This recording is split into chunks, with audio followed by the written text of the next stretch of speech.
Hi guys, तर तुम्ही बघू शकता मी जस्ट रेडी झाली आहे बिकॉज मी जात आहे का माझ्या लहानपणीच्या मैत्रिणीला भेटण्यासाठी आणि ही बघा मला बघून पळून जात आहे बिकॉज तिला माहीत नव्हतं मी व्हिडिओ स्टार्ट केला आहे. सो आम्ही खूप गप्पा गोष्टी वगैरे केल्या, लहानपणीच्या सगळ्या आठवणी ताज्या केल्या, कॉलेजमधल्या सुद्धा सगळ्या आठवणी ताज्या झाल्या.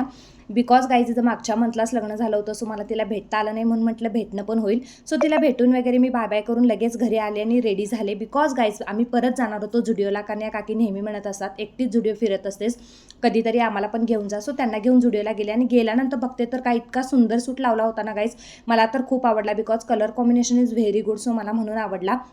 सो त्यानंतर आम्ही व्हिटूला गेलो गाईज आणि बघू शकता इतके सुंदर सुंदर क्यूट शूज होते ना, ते आम्ही सारखे हातात घेऊन बघत होतो, आम्हाला खूप आवडले होते ते. सो त्यानंतर आम्ही निघालो काहीतरी खाण्यासाठी हिरा फूड मॉलमध्ये आणि ऑर्डर येऊपर्यंत आम्ही वेट करत होतो. आणि ही बघा माझी मोठी बहीण नेहमी फोनमध्ये व्यस्त. सो आम्ही ऑर्डर केलं होतं गाईज शेवपुरी पाणीपुरी. मग शेवपुरी पाणीपुरी वगैरे खाऊन झाल्यानंतर आम्ही घरीच निघणार होतो, तो पण आम्हाला वाटेत दिसलं फॅक्टरी आउटलेट. सो म्हटलं तिथंसुद्धा बघून जाऊया आपण काय काय आहे.